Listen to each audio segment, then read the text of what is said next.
Bem, bom dia a todos. Prosseguindo com os nossos vídeos, onde nós estamos falando sobre problemas de gosto e odor em águas de abastecimento, nesse segundo vídeo nós vamos falar sobre as tecnologias de tratamento.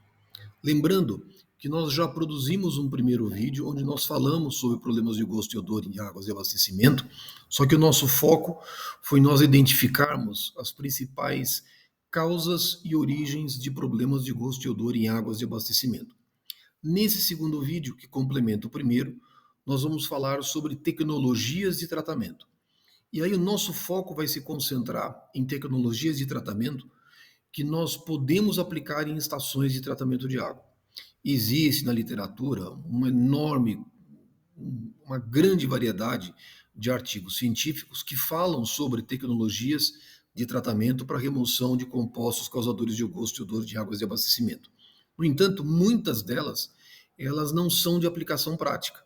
Ou seja, em escala de laboratório fornecem bons resultados, no entanto, você não consegue traduzir essas eficiências em escala real, porque muitas dessas tecnologias elas não são aplicáveis no tratamento de águas de abastecimento. Então, o nosso foco, ao discutirmos essas tecnologias, nós vamos focar em tecnologias de tratamento que podem ser utilizadas, aplicadas, sejam em estações de tratamento de água existentes, sejam em estações de tratamento de água ainda em fase de concepção e projeto.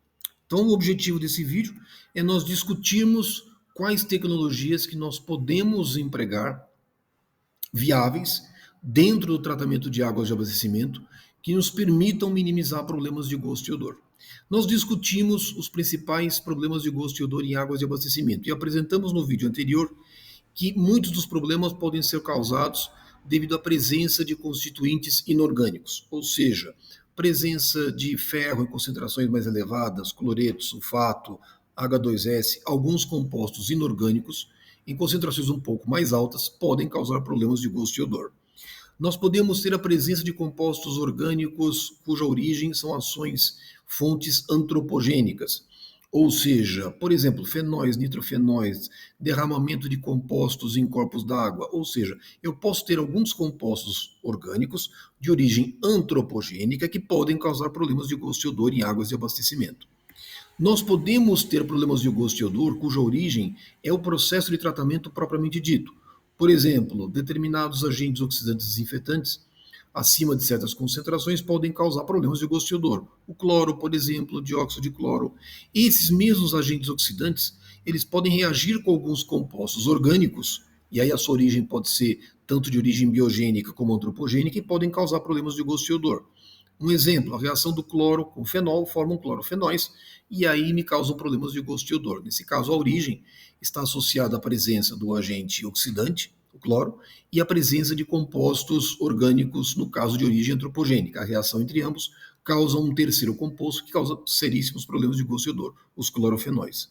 Nós podemos ter problemas de gosto e odor cuja origem são compostos orgânicos originários agora a partir de fontes biogênicas, ou seja, subprodutos metabólicos de algas e demais micro-organismos que causam severos problemas de gosto e odor em águas de abastecimento. E, na verdade, a maior parte dos problemas de gosto e odor em águas de abastecimento, eu diria que, na verdade, mais de 90% das estações de tratamento de água que evidenciam problemas de gosto e odor têm como principal origem subprodutos metabólicos de algas e demais micro-organismos. E desses subprodutos, os mais comuns é a geosmina, ou geosmin, em inglês, e o metil isoborniol. Existem outros compostos, por exemplo, 2,3,6-tricloroanisole, 2-metoxi-isopropilpirazina, entre aspas. O problema desses compostos é que as concentrações limiares de odor são muito baixas, são concentrações da ordem de nanogramas por litro, são concentrações muito reduzidas. E essas concentrações, por serem muito reduzidas, mesmo sendo concentrações muito reduzidas, causam severos problemas de gosto e odor. O composto geosmin e o composto metil-isoborniol, o MIB, são os mais comuns hoje apresentados na literatura que me causam problemas muito graves de gosto e odor em águas de abastecimento. E, na verdade, todo o nosso foco vai se dar em torno desses compostos, ou seja, compostos orgânicos, deixa eu voltar um pouquinho, compostos orgânicos produzidos a partir de fontes biogênicas e que são os maiores causadores de problemas de gosto e odor em águas de abastecimento. Mas nós temos também problemas de gosto e odor que têm como origem o sistema de distribuição de água. Uma má operação do sistema de distribuição de água pode causar severos problemas de gosto e odor. Pois muito bem, o que acontece? Os maiores problemas de gosto e odor têm como origem subprodutos metabólicos de algas e demais micro-organismos. Por que eu falo demais micro-organismos? Porque não apenas as algas, cianobactérias, não apenas algas e cianobactérias são causadores de problemas de gosto e odor. Alguns fungos também produzem ambos os compostos MIB e geosmina. Então, actinomicetos são os fungos, algas, cianobactérias, eles produzem esses compostos cujas concentrações são muito baixas e estruturalmente essa é a fórmula química do 2-metil-isoborniol. Esse composto é um álcool terciário. Ele é um composto muito difícil de ser removido por oxidação e a sua estrutura química dificulta a sua remoção por processos. Bom, tratamento convencional não é capaz de garantir a sua remoção porque suas concentrações são muito baixas e, além disso, o seu peso molecular é muito baixo. Então, nós temos uma enormidade de compostos e micro-organismos que apresentam capacidade de produzirem esses subprodutos metabólicos e que, em condições ainda não conhecidas, esses subprodutos eles são produzidos, são estocados intracelularmente, mas sob algumas condições eles podem ser liberados para a fase líquida, causando problemas de gosto e odor. Isso, o 2-metil-isoborniol, o MIB, da mesma forma a geosmina, também é um álcool terciário. Essa é a estrutura química da geosmina. E é um álcool terciário também. E é identificado na literatura uma grande variedade de micro-organismos que apresentam capacidades de produzirem a geosmina. Não apenas a geosmina, nós temos compostos causadores de gosto e odor que têm, por exemplo, enxofre na sua estrutura molecular. O isobutilmercaptana. Existem alguns micro-organismos que produzem esses compostos que apresentam enxofre em sua estrutura molecular e que apresentam odores característicos, um odor pantanoso, um odor de enxofre, um odor de algo podre, normalmente associado à presença de enxofre em sua estrutura molecular. O dimetilsulfeto. Nós temos também alguns micro-organismos que produzem esses compostos que apresentam enxofre na sua estrutura molecular e que causam problemas de gosto e odor. Por que eu estou dando esses exemplos? Porque dependendo dos compostos que estejam presentes na água causadores de gosto e odor, algumas tecnologias podem ou não ser adotadas. Ou seja, as tecnologias de tratamento que estão associados à solução, à minimização de problemas de gosto e odor, dependem da natureza dos compostos causadores de gosto e odor. Então, algumas tecnologias funcionam bem para certos compostos, mas não funcionam para outros, e vice-versa. Então, eu preciso ter uma certa certeza, eu preciso conhecer os compostos nos quais estejam presentes na fase líquida, de tal modo, causadores de gosto e odor, de tal modo que eu consiga definir a tecnologia. Então, por exemplo, os compostos MIB, geosmina e outros, eles tipicamente ocasionam em águas de abastecimento odores de terra, odor gramíneo. Então, muitas vezes você faz uma análise sensorial e observa um gosto de terra, um gosto de grama, um odor de mofo. Isso muitas vezes está associado à presença de MIB e geosmina, que são os compostos mais comumente observados. Muitas vezes, os meus problemas de gosto e odor estão associados ao odor de vegetal, um odor de fruta, meio floral. Normalmente, são compostos orgânicos formados durante o processo de tratamento. A ozonização, muitas vezes, por ser um agente oxidante muito poderoso, ela oxida certas classes de compostos orgânicos, diminuindo o seu peso molecular. E como subprodutos da ozonização, existem a formação de aldeídos. E esses aldeídos de peso molecular mais alto, com um número maior de carbonos na sua estrutura molecular, dá um odor frutífero. Alguns aldeídos têm um odor de pepino. Algumas pessoas sentem esse odor característico. Então nós podemos ter, por exemplo, odores de vegetais, frutíferos, florais. Odor de peixe. Muitas vezes o odor de peixe está associado à decomposição de algas. Muito comum, eu já comentei com vocês no vídeo anterior, quando nós temos decantadores que operam em batelada. Quando eu digo batelada, é o regime de retirada do lodo. Eles operam durante 20, 30 dias, e aí muitas vezes eu tenho que esgotar o decantador e fazer a sua lavagem. Muitas vezes, quando eu faço o esgotamento do decantador e a sua lavagem, você tem aquele odor de peixe muito forte. E aí, muitas vezes, esse odor de peixe está associado à incorporação de algas no lodo, o lodo fica no decantador durante muito tempo, e aí forma aquele odor de peixe muito forte. Isso está associado à presença de alguns aldeídos, o hexanal, o heptanal, normalmente são aldeídos de peso molecular mais alto, tem aquele odor de peixe um pouco mais forte. Nós podemos ter, por exemplo, odores com caráter sulfuroso, de ovo podre, pantanoso, associado à presença de sulfetos, compostos orgânicos que contenham sulfetos na sua estrutura molecular, mercaptanas, dimetilpolissulfetos, entre outros. Nós podemos ter, por exemplo, problemas de gosto e odor que são formados, seja pela presença do meu agente oxidante na fase líquida, cloro, o ozônio, as cloraminas, assim como compostos agentes oxidantes que reajam com eventuais compostos orgânicos presentes em água. Por exemplo, os clorofenóis, resultante da reação do fenol mais o cloro, tem aquele odor medicinal. Então, nós temos uma enorme variedade de compostos orgânicos que podem causar problemas de gosto e odor. E aí, como é que eu vou definir a minha tecnologia de tratamento? Esses contaminantes orgânicos presentes na fase líquida, eles possuem diferentes características físico-químicas. Eles podem apresentar peso molecular diferenciados, a estrutura molecular é diferente, sua composição química é diferente, solubilidade, volatilidade, polaridade, capacidade de partição em fase sólida, fase líquida, capacidade de partição em solventes em fase líquida, ou seja, esses contaminantes orgânicos presentes em águas naturais apresentam diferentes propriedades físico-químicas. E são essas propriedades físico-químicas que vão direcionar a tecnologia de tratamento mais adequada, mais satisfatória. Então vamos discutir um pouquinho os principais aspectos mais relevantes. Compostos orgânicos, por exemplo, de baixo peso molecular e normalmente apolares, eles tendem a ser removidos de forma eficiente por arraste com ar. Eles tendem a ser voláteis. E aí eu consigo fazer a sua separação por arraste com ar. Mas normalmente isso está associado a compostos orgânicos de baixo peso molecular e normalmente de estrutura apolar. Alguns compostos orgânicos de peso molecular também mais baixo, mas mais polares, eles tendem a ser removidos de forma mais eficiente em carvão ativado, que pode ser carvão ativado em pó, carvão ativado granular.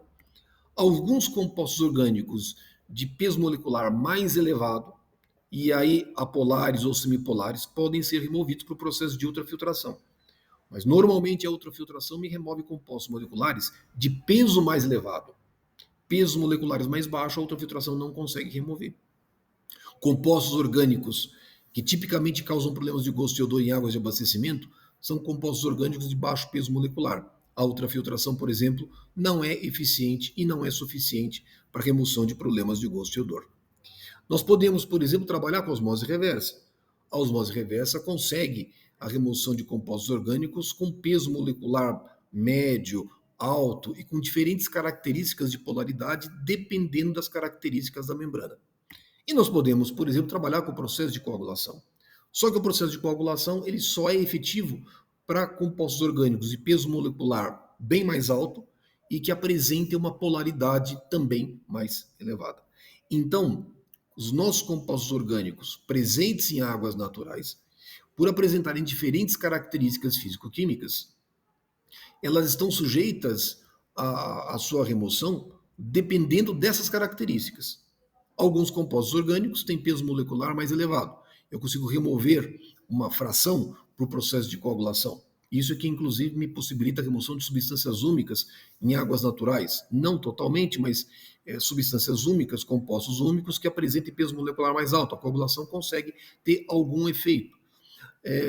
Processos de arraste com ar em compostos voláteis são mais atrativos. Então agora a gente tem que entender o que eu consigo fazer no tratamento de águas de abastecimento, de tal modo que eu consiga remover compostos orgânicos causadores de gosto e odor. Esse é o fluxograma típico de uma estação de tratamento de água. E aí nós temos um grande desafio, e é o nosso dilema. As nossas estações de tratamento de água, via de regra, são estações de tratamento de água do tipo convencional, de ciclo completo. Eu posso apresentar variantes, eu posso ter uma ETA ciclo completo, eu posso ter uma ETA filtração direta ou filtração em linha, mas normalmente as nossas estações, elas são concebidas como sendo convencionais de ciclo completo, dotadas de processos de coagulação, floculação, sedimentação, filtração, desinfecção, fluoridação. Lembrando, o tratamento de água é essencialmente um processo físico-químico, aonde eu posso compor, posso efetuar a adição de diferentes produtos químicos, coagulante, pré-alcalinizante, agente oxidante na forma de pré-oxidação, na forma de interoxidação, na forma de pós-desinfecção. Essa é a concepção geral que nós temos do nosso tratamento convencional de águas de abastecimento. Essa é a nossa concepção. Quais são as tecnologias, quais são os processos de tratamento que mais comumente nós podemos adotar para a remoção de compostos orgânicos causadores de gosto e odor? Nós temos 3 grandes grupos de tecnologia. Tecnologia de oxidação química, tecnologia de arraste com ar e processos de adsorção.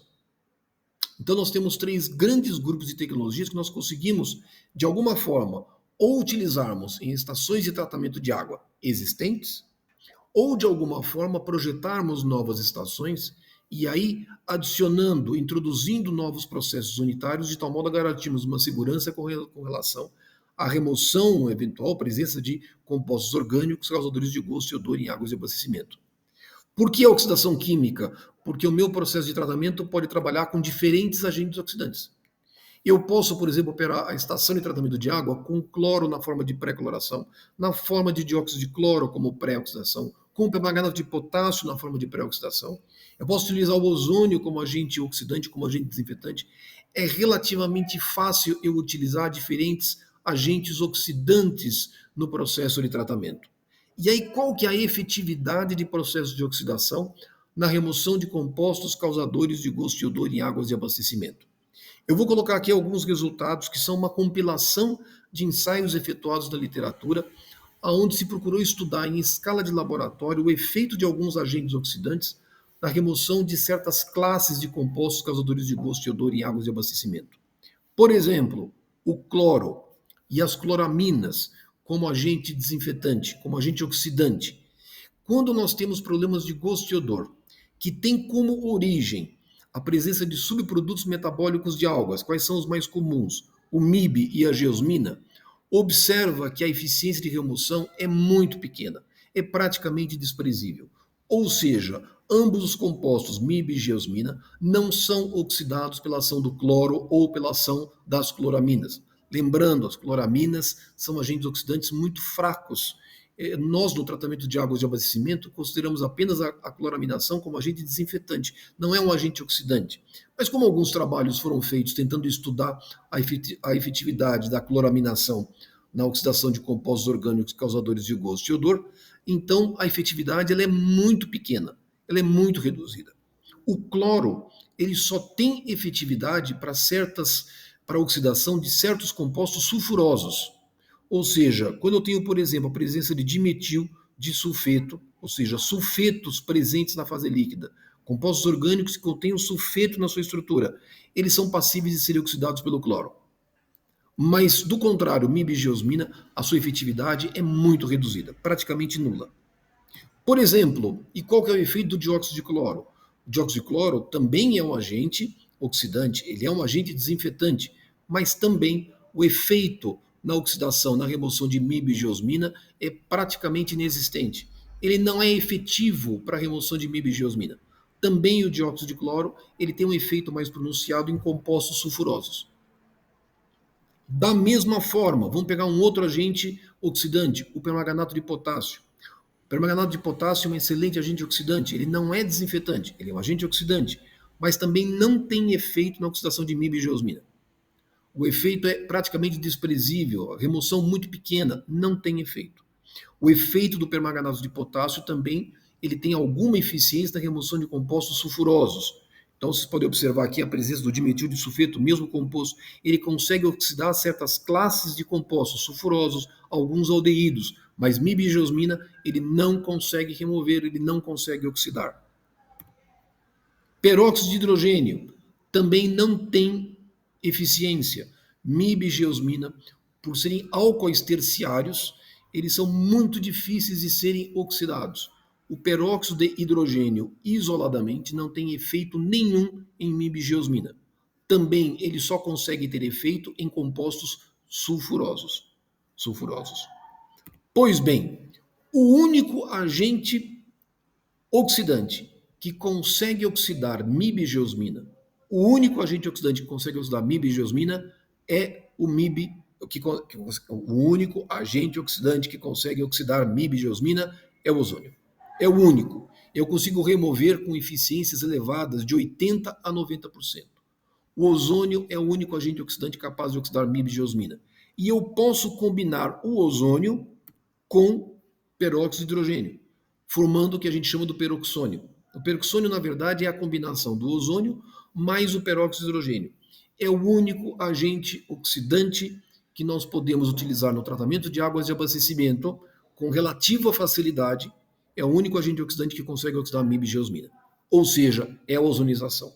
Cloro, dióxido de cloro, permanganato de potássio, peróxido de hidrogênio não apresentam capacidade de oxidação de MIB-geosmina, ou seja, eles não são removidos de forma eficiente. O único agente oxidante, portanto, é o ozônio, eventualmente o ozônio combinado com o peróxido de hidrogênio, que nós chamamos de peroxônio. Segunda tecnologia, arraste com ar. O arraste com ar, embora seja uma tecnologia que eu consiga empregar, utilizar no tratamento de águas de abastecimento, ele não é adequado para a remoção de MIB-geosmina. Por quê? Porque não são compostos voláteis. Eles apresentam muito baixa volatilidade. Então, eles não são removidos de forma eficiente por meio de arraste com ar. O arraste com ar não é uma tecnologia adequada para a remoção de compostos orgânicos causadores de gosto e odor em águas de abastecimento, tipicamente MIB-geosmina. E aí nós entramos na terceira tecnologia, processos de adsorção em carvão ativado. E aí eu posso utilizar os nossos processos de adsorção em carvão ativado em pó ou carvão ativado granular. Pois bem, processos de adsorção em carvão ativado são, sem sombra de dúvida, a melhor tecnologia disponível para a remoção de compostos causadores de gosto e odor em águas de abastecimento. Esse gráfico que eu estou apresentando para vocês são alguns estudos que foram efetuados por mim juntamente com a Sabesp, num grande estudo feito para a estação de tratamento de água do Alto da Boa Vista, onde todo um sistema de tratamento foi implantado de tal modo que se pudesse oferecer uma tecnologia satisfatória para a remoção de compostos causadores de gosto e odor. Então foi feito um enorme trabalho de alguns anos, de 3, 4 anos, onde foram definidas as tecnologias e estudados, por exemplo, a eficiência do processo de adsorção na remoção de compostos causadores de gosto e odor. E aí eu estou mostrando para vocês alguns resultados, ensaios cinéticos, efetuados. Esse gráfico em particular mostram os resultados, as concentrações de geosmina na fase líquida, em função de diferentes tipos de carvão ativado em pó empregados no processo de tratamento, com dosagem igual a 10 miligramas por litro. Então é possível observar que, de fato, você consegue remover de forma eficiente geosmina com dosagens, no caso, em torno de 10 miligramas por litro. É lógico que essa eficiência ela tanto vai aumentar quanto maior for a dosagem do carvão. Por exemplo, o mesmo ensaio efetuado agora com uma dosagem de 20 miligramas por litro de carvão ativado em pó. Ponto relevante. Por que eu coloquei esses dados aqui? Eu coloquei para vocês não apenas para mostrar que o processo de adsorção em carvão ativado em pó ele é efetivo na remoção de compostos causadores de gosto e odor, mas o ponto mais relevante, a eficiência do processo de adsorção depende do carvão. Como vocês podem observar, os carvões não são iguais. Tem carvões que se comportam muito melhor do que outros. Tem carvões mais eficientes do que outros. Então, a eficiência do processo de adsorção depende do tipo de carvão ativado em pó utilizado no processo de tratamento. Por que os carvões são diferentes? Porque eles são produzidos a partir de matérias-primas diferentes. Eu posso produzir carvões ativados com, por exemplo, com matéria-prima vegetal, com matéria-prima mineral. O carvão ativado é produzido com diferentes tecnologias, diferentes processos de ativação, diferentes temperaturas de forno. Carvões ativados não são iguais, eles são diferentes. Cada fabricante produz carvões com diferentes características físico-químicas e cuja eficiência e cujo comportamento vai ser diferente na fase líquida. porque a eficiência de um determinado carvão ativado na remoção de determinados compostos orgânicos depende das características do carvão, das características da fase líquida e depende das características do composto que eu estou removendo. Os carvões não são iguais, eles são diferentes, então apresentam diferentes eficiências. No entanto, a tecnologia ela é adequada para a remoção de compostos causadores de gosto e odor, tipicamente MIB e geosmina. Eu apresentei para vocês alguns gráficos com relação à geosmina, mas vamos ver o MIB, por exemplo. Eficiência, 10 miligramas por litro. É possível atingir alguma eficiência, mas observem que ela fica na faixa de 50%. Eu preciso aumentar a dosagem de carvão ativado em pó para conseguir atingir eficiências mais elevadas, mas depende do carvão. Depende essencialmente do carvão ativado em pó. Ou seja, é possível a sua remoção?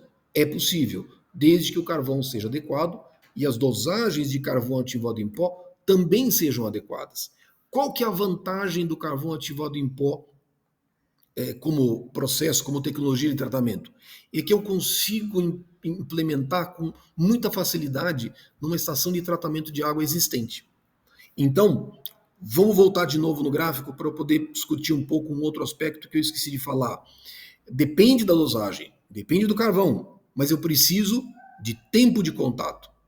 Eu preciso de tempo de contato. A eficiência do processo de adsorção, vocês estão observando que eu preciso de tempo de contato. Normalmente eu preciso de um tempo de contato em torno de 20 a 30 minutos, pelo menos, para que eu consiga utilizar o carvão de forma eficiente. Então, qual que é a vantagem do carvão ativado em pó? É que, normalmente, dependendo das características da estação de tratamento de água, eu posso dosar o carvão ativado em pó na mistura rápida. Eu posso dosar, por exemplo, o carvão ativado em pó na chegada da água bruta na estação de tratamento de água, dosando juntamente com o coagulante, com o pré-alcalinizante. E aí, onde eu vou ter esse tempo de contato? Eu vou ter na mistura rápida, eu vou ter na floculação, eu vou ter no decantador. Isso me dá um tempo de contato em torno, floculador normalmente de 20 a 30 minutos. E mais alguma coisa que eu ganho no decantador, dependendo das características do decantador. Então eu consigo ter um tempo de contato adequado, de tal forma que eu consigo utilizar o carvão de forma eficiente. Muitas vezes, dependendo das características da estação de tratamento de água, eu posso dosar o carvão na captação. No caso, por exemplo, da ETAL da Boa Vista, a opção principal, a opção número 1, foi dosar o carvão ativado em pó na captação de água bruta. Por quê? Porque da captação da água bruta até a mistura rápida, eu conseguia ter um tempo de contato de 40, 50 minutos. Por quê? Porque a captação era relativamente distante da estação de tratamento de água. Então, eu conseguia ganhar um tempo de contato na adutora de água bruta.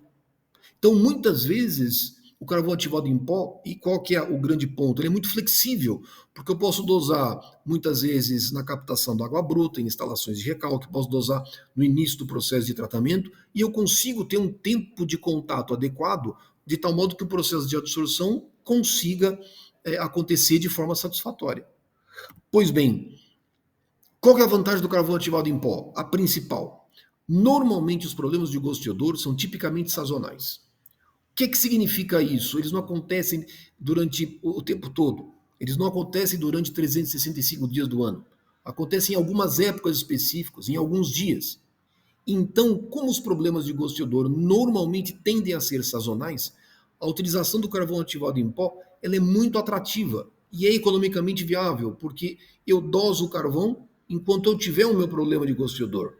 Se eu não tiver o problema de gosto e odor, eu paro a dosagem do carvão ativado em pó, o que torna, vamos dizer, a solução do problema extremamente atrativa.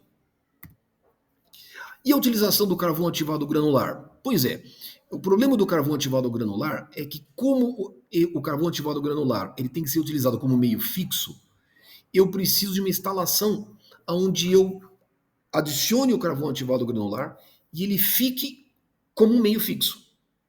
E aí o carvão ativado granular, ele normalmente é empregado a jusante do processo de filtração.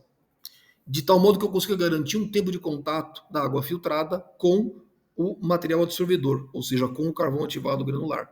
Normalmente eu coloco o carvão ativado granular na forma de pós-filtros absorvedores, ou seja, a jusante dos filtros. Mas a utilização do carvão ativado granular desta forma, ela precisa de uma instalação física. E aí nem sempre eu tenho em estações de tratamento de água existentes condições para colocar, por exemplo, unidades a jusante dos filtros.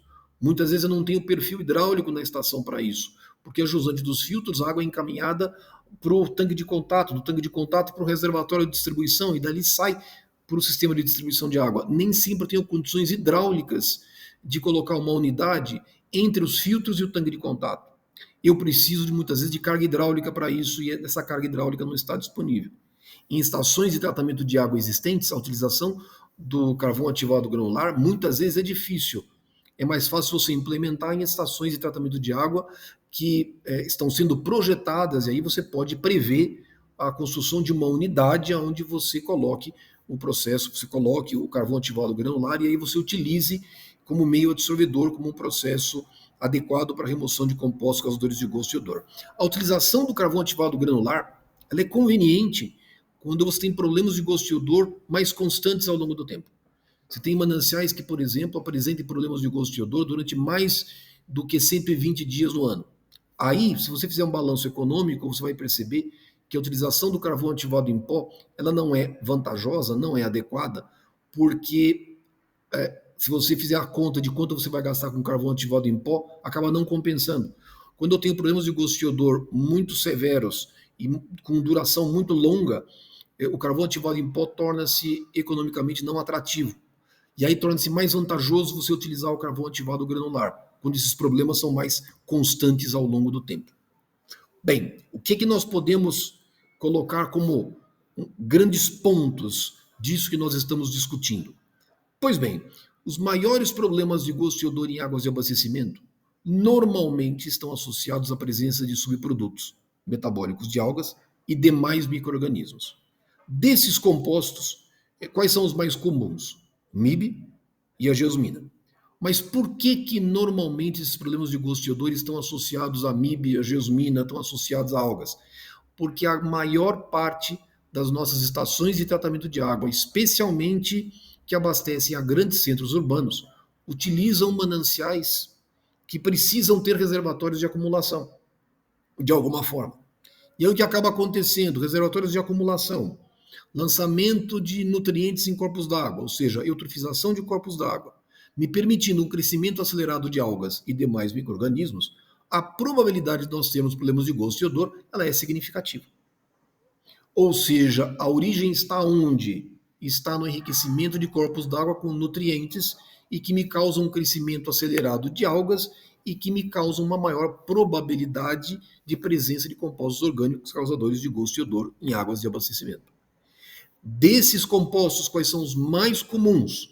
O 2-metil-isoborniol, o MIB, e a geosmina, que têm sido identificados mais comumente em águas naturais. Qual que é o problema do MIB e da geosmina? O problema é que ambos os compostos são álcoois terciários, cujas concentrações são muito baixas, da ordem de nanogramas por litro, cujo peso molecular é muito pequeno. Eles não são removidos no processo convencional de tratamento. Ou seja, a coagulação não consegue remover, filtro não consegue remover, o tratamento convencional não consegue remover estas classes de compostos orgânicos devido às suas características físico-químicas. Se eu não consigo removê-los, eu preciso adicionar processos de tratamento. Arraste com ar é efetivo? Não. Processos de arraste com ar não são efetivos, não é adequado, porque não são compostos voláteis. Eles apenas se tornam voláteis em temperatura mais elevada. Quando eu aumento a temperatura, eu aumento a constante de Henry, eles se tornam um pouco mais voláteis. Por isso que muitas vezes os problemas de gosto e odor são identificados quando você está no banho, quando você está no banheiro.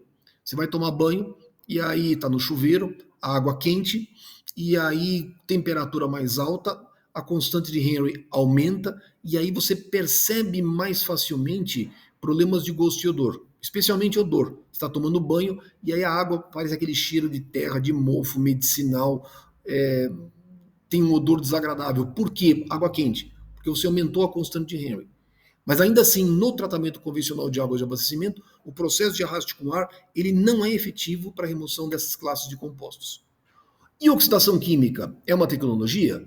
Bom, é uma tecnologia, mas ela tem que ser utilizada com muita reserva, porque a eficácia da oxidação química depende da natureza dos compostos a serem removidos. Lembra que nós comentamos, através dos resultados, que o processo de oxidação química pelo cloro, dióxido de cloro, permanganato de potássio, ele é efetivo para compostos normalmente sulfurosos. Então, nesse caso, quando eu tenho a presença de compostos causadores de gosto e odor, que normalmente apresentam o enxofre na sua estrutura molecular, compostos sulfurosos, eu posso ter alguma efetividade.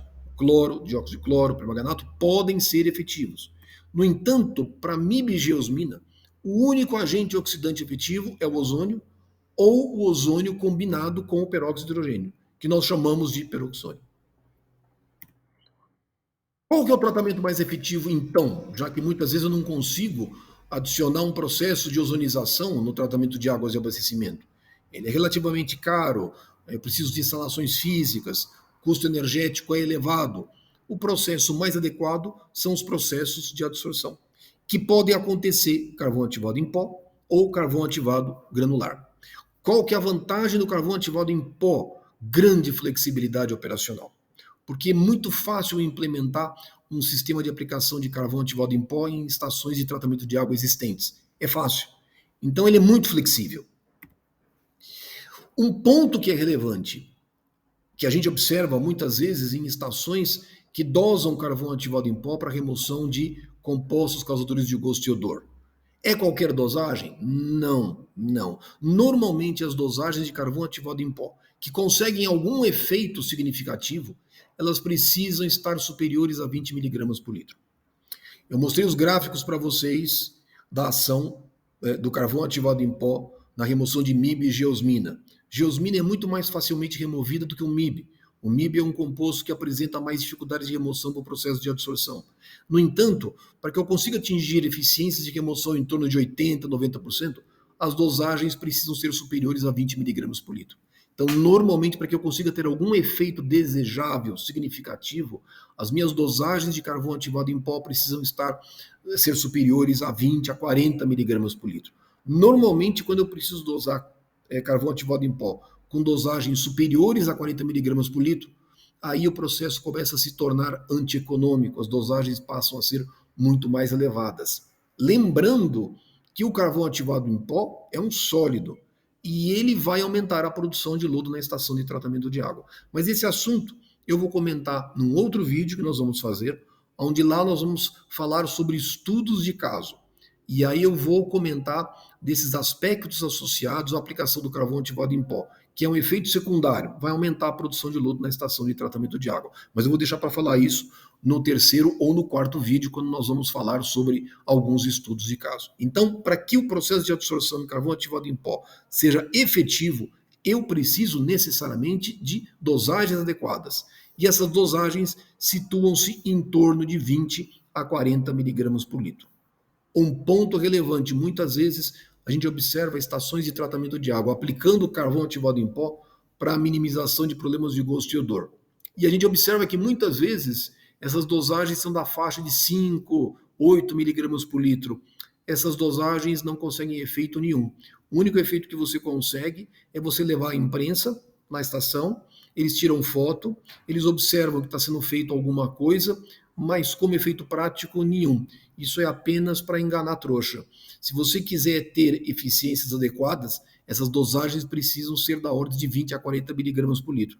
Dosagens abaixo de 10 miligramas por litro são totalmente ineficazes, servem apenas para justificar para a imprensa que está fazendo alguma coisa.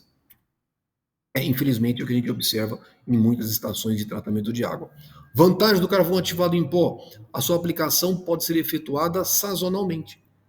Essa é a grande vantagem. Como os problemas de gosto e odor são sazonais, quando eu tiver eu doso, quando não tiver eu não doso. Então é muito vantajoso. O carvão ativado em pó, de acordo com os estudos e avaliações econômicas que foram feitas nos estudos juntamente com a Sabesp, eles mostram que para a nossa realidade econômica, ele é economicamente viável quando os problemas de gosto e odor eles não excedem a 90 dias por ano.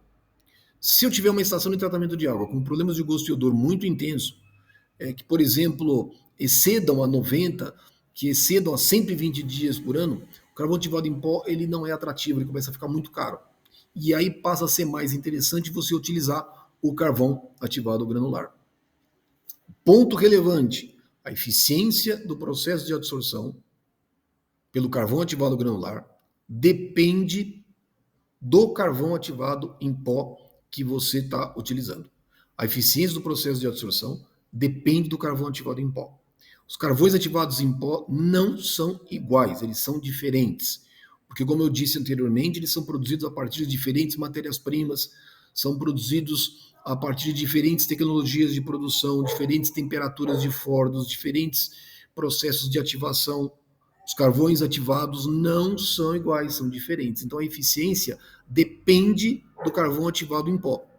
Então a seleção do carvão ativado em pó mais adequado para a remoção de compostos orgânicos causadores de gosto e odor, ela deve ser efetuada por meio de ensaios laboratoriais específicos. Ou seja, é conveniente que você estude laboratorialmente, numa primeira análise, alguns diferentes tipos de carvão ativado em pó, e normalmente isso você faz mediante uma seleção, juntamente com fabricantes sérios, com fabricantes idôneos. Eles vão te ceder amostras, você vai fazer ensaios e você vai avaliar quais carvões são mais ou menos adequados para a sua água. E aí fazer uma análise econômica. Muitas vezes você pode dosar um pouco mais de carvão, mas esse carvão ser um pouco mais barato do que outros. Você pode ter um carvão que tem uma eficiência um pouco maior, mas ser um preço muito mais elevado. Então você tem que fazer uma análise econômica. E aí você vai selecionar um carvão ativado em pó que atenda às suas finalidades. O grande problema é que a compra ideal, uma vez que você selecionou o teu carvão ativado em pó, selecionou por meio de uma empresa com reputação elevada, uma empresa idônea, o ideal é que você compre o produto evitando o processo de licitação pública. Porque licitação pública é menor preço. Se é menor preço, dificilmente você vai comprar um material adequado. Alguém vai aparecer, vai colocar um preço mais baixo e um material de péssima qualidade. Isso é muito comum, porque muitas empresas, algumas, elas sabendo que o contratante não consegue ter um bom controle de qualidade daquilo que está adquirindo, eles simplesmente produzem um material ruim, de péssima qualidade, vendem por menor preço, como é licitação pública, eles ganham e fornecem um material que não apresenta eficácia nenhuma. Então, o carvão ativado em pó, dadas as suas características, eles precisam ser adquiridos por outros processos de compra, devendo ser evitado o processo de licitação pública. Carvão ativado em pó, você compra com empresas idôneas, com empresas sérias. E existem, evidentemente, no mercado, boas empresas, mas existem também empresas de péssima reputação e que devem ser evitadas a todo e qualquer custo. Carvão ativado granular é uma boa tecnologia? Excelente tecnologia. No entanto, ela precisa de instalações físicas. E normalmente é uma unidade que está localizada a jusante dos filtros. É muito difícil você implementar em estações de tratamento de água existentes. É mais fácil você conceber sistemas que tenham carvão ativado granular em novas instalações, porque você consegue adaptar a sua unidade, você consegue construir o perfil hidráulico da estação de tratamento de água, favorecendo o processo de adsorção. O carvão ativado granular, quando que ele é atrativo? Quando você tem problemas de gosto e odor mais constantes ao longo do tempo. Bom, quais são os nossos próximos passos? Os nossos próximos passos deverão ser a produção de um terceiro vídeo, onde nós vamos falar sobre a percepção dos consumidores com relação a problemas de gosto e odor e estudos de caso. Dificilmente eu vou conseguir fazer isso num único vídeo, então eu vou produzir um terceiro vídeo onde nós vamos falar sobre percepção dos consumidores e depois nós vamos apresentar um quarto vídeo, nós vamos falar do estudo de caso e o principal deles é a da estação de tratamento de água do Alto da Boa Vista, que foi uma das estações, talvez a pioneira no Brasil, a lidar com problemas de gosto e odor de elevada magnitude e que exigiu, de uma certa forma, um estabelecimento de conhecimentos, tecnologias para a solução de problemas desta natureza. Bem, como vocês devem saber, eu tenho um livro chamado Tratamento de Água, Concepção, Projeto e Operação. Nesse livro, nós falamos sobre a remoção de compostos orgânicos causadores de gosto e odor em águas de abastecimento. Se vocês tiverem interesse, esse livro pode ser adquirido diretamente no site da Amazon, pode ser adquirido diretamente no site da editora, do Grupo Game, e lá nós falamos sobre remoção de compostos causadores de gosto e odor em águas de abastecimento. Também eu produzi recentemente um segundo livro, denominado Princípios, Fundamentos e Processos em Engenharia Ambiental. Esse é um livro de fundamentos, ele é um livro que está em PDF, ele é gratuito, pode ser baixado no meu site particular, ele é gratuito, pode baixar. E nesse livro nós temos um capítulo dedicado exclusivamente a processos de adsorção. Dada a importância dos processos de adsorção na engenharia sanitária e ambiental, eu escrevi nesse livro um capítulo exclusivo sobre processos de adsorção, mostrando como que o processo de adsorção ele acontece, mostrando os principais passos cinéticos envolvidos e fazendo um equacionamento matemático do processo de adsorção em carvão ativado em pó e em carvão ativado granular. Esses fundamentos justificam e mostram por que eu preciso, por que o tempo é uma variável tão relevante em processos de adsorção em carvão ativado em pó e em carvão ativado granular. Então, se vocês tiverem interesse, pode baixar esse livro e podem estudá-lo. Incentivo quem queira entender melhor como acontecem os processos de adsorção e por que o processo de adsorção ele não é seletivo. Então, eu consigo justificar um pouco melhor isso. Mas aí eu vou recomendar, caso vocês desejem, que vocês estudem esse capítulo onde nós falamos sobre o processo de adsorção. Bem, com isso, eu encerro esse vídeo. Agradeço a vocês por terem ficado até o final. Qualquer dúvida, qualquer comentário, vocês coloquem nos comentários do vídeo. Se vocês tiverem alguma pergunta, alguma dúvida, na medida do possível eu vou respondendo. E aí nós vamos discutindo um pouco mais sobre esse problema. E aí, lembrando, nós vamos fazer um terceiro vídeo onde nós vamos falar sobre uma questão importante, que é a percepção dos consumidores, e um quarto vídeo onde nós vamos falar sobre estudos de caso, aí apresentando o caso da ETA Alto da Boa Vista. Então, a todos, muito obrigado por terem assistido esse vídeo até o final e até os nossos próximos vídeos. Um abraço a todos.